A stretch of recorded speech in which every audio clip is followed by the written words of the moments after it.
आज का टॉपिक है जनन क्या है। सभी सजीव चाहे वे पादप हो या जंतु अपनी ही जैसी दूसरी संतानों की उत्पत्ति कर उनकी संख्या में निरंतर वृद्धि करते रहते हैं। जिस प्रक्रम द्वारा जीव अपनी संख्या में वृद्धि करते हैं उसे जनन या रिप्रोडक्शन कहते हैं।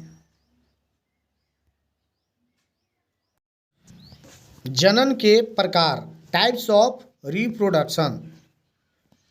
जीव मुख्यतः दो प्रकार से जनन करते हैं।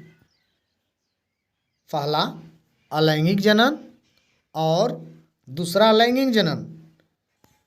अलैंगिक जनन समसूत्री कोशिका विभाजन प्रति या माइटोसिस द्वारा संपन्न होता है। इसमें युग्म अर्थात शुक्राणु और अंडाणु कोई भाग नहीं लेते।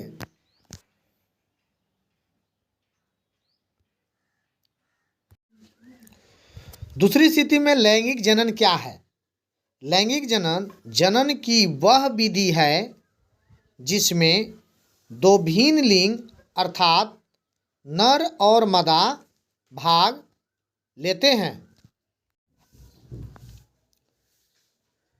जीवों में अलैंगिक जनन विधियों द्वारा संपन्न होती है। विखंडन, मुकुलन, खंडन, बीजाणु जनन और कायिक प्रवर्धन।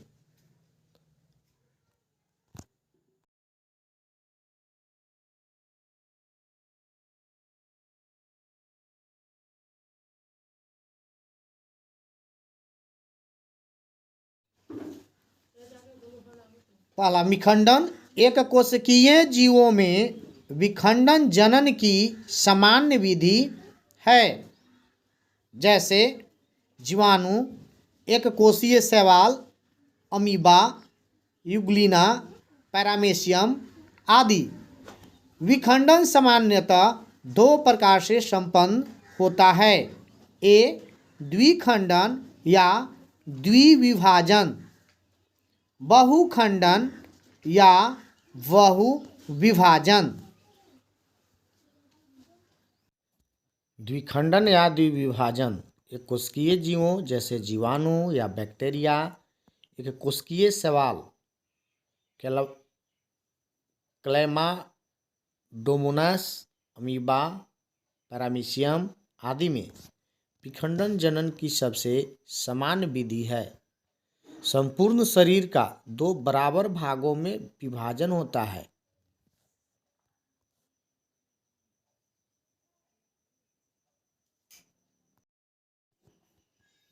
बहुखंडन या बहुविभाजन, जब कोई कोशिका दो या दो से अधिक संतति कोशिकाओं को उत्पन्न करती है तब उस प्रक्रिया को बहुखंडन कहते हैं। ऐसा इसलिए होता है कि कभी कभी कोशिका के चारों ओर बनी रक्षक भित्ति के अंदर कोई कोशिका बार बार विभाजित होती है और अनेक संततित कोशिका को बना देती है। जैसे मलेरिया फैलाने वाले मच्छरों के परजीवी प्लाज्मोडियम में ऐसा ही होता है। उदाहरण के लिए और भी सारे जैसे स्पोर्जोआ, शैवाल आदि हैं। मुकुलन, इस प्रकार का अलैंगिक जनन शरीर के धरातल से कलिका फूटने या प्रवर्धन निकलने के फलस्वरूप होता है अथवा मुकुलन की प्रक्रिया में एक छोटा अंकुर जनक जीव के शरीर पर विकसित होता है और समय आने पर नए जीव के निर्माण के लिए खुद को जनक जीव से अलग कर लेता है। जैसे हाइड्रा और ईस्ट में मुकुलन होता है। बीजाणु का निर्माण एक कोषीय और बहुकोशिकीय दोनों ही प्रकार के जीवों में होता है। यह प्रक्रिया पौधों में होता है।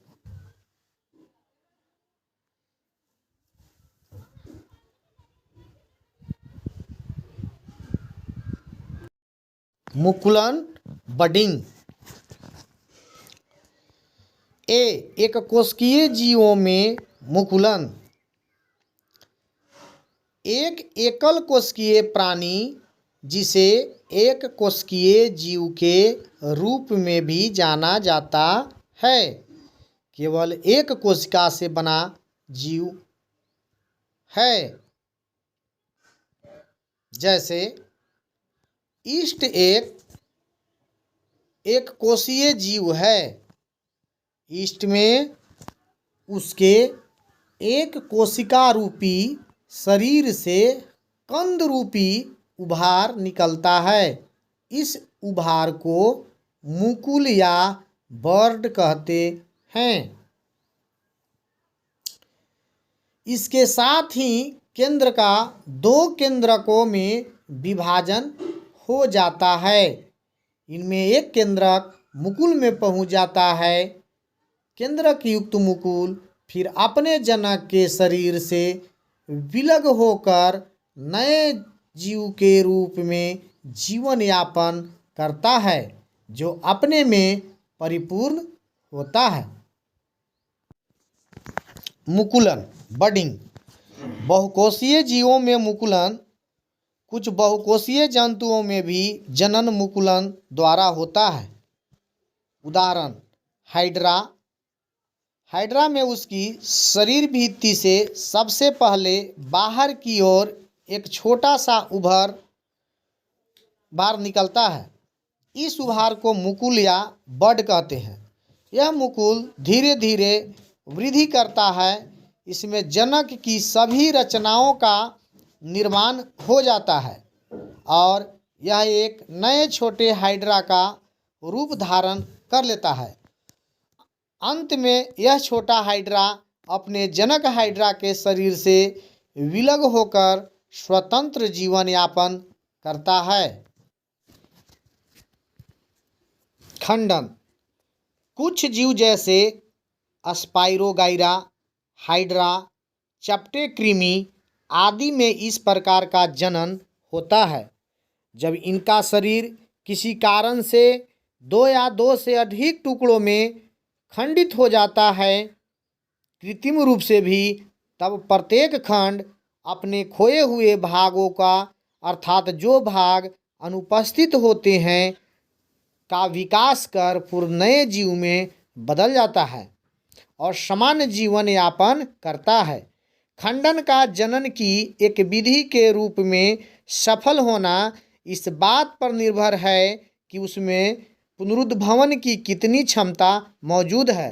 पुनरुद्भवन वह गुण है जिसके द्वारा जीव अपने खोए हुए भागों को फिर से प्राप्त करते हैं।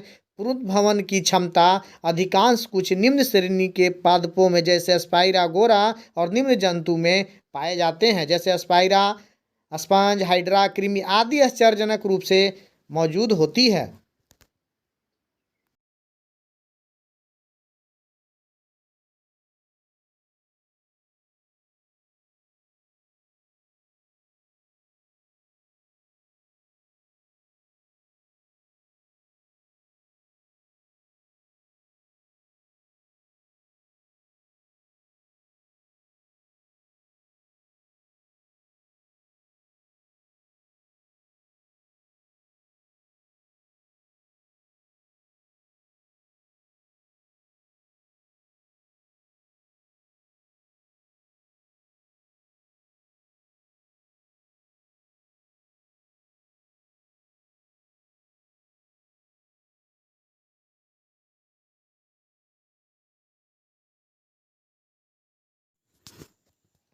इन्हें प्रतिकूल परिस्थितियों में सुरक्षा प्रदान करती है।